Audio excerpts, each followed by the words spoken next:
Okay, let's go. لأي تاجر الزبون داخل له يقول له مفيش عندك حاجة دلع، تعالى في شركة رأفت صيام هوري لك شوية دلع من اللي اتمنع. شوية تنكري الخدامة، شوف الحتة عاملة ازاي، بسم الله ما شاء الله.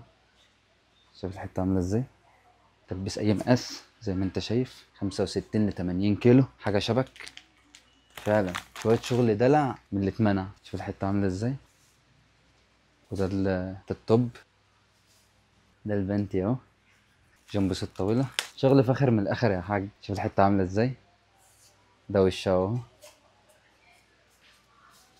تلبس من 65 ل75 كيلو، مخلصناش، شغل عالي. شوف الحتة عاملة ازاي، دي مش هتتفهم غير لما تجينا اشرحها لك بتتلبس ازاي. شوف الحتة عاملة ازاي. ولأي عروسة بتدور على حاجة دلع نوريني في شركة رأفت صيام فرع المحلة، وعندنا برضه فرع المنصورة لو انت قريبة منه تنورينا في أي فرع من الفروع بتاعتنا. شوف دي جيبة قطعتين، وده الطب اللي فوق اهو، ده الطب اللي فوق نفس النظام كده، حاجة زي دي. شوف الحتة عاملة ازاي، تلبيس من 65 ل75 كيلو، ده الطب اللي فوق اوف شولدر كده، وده البنتي.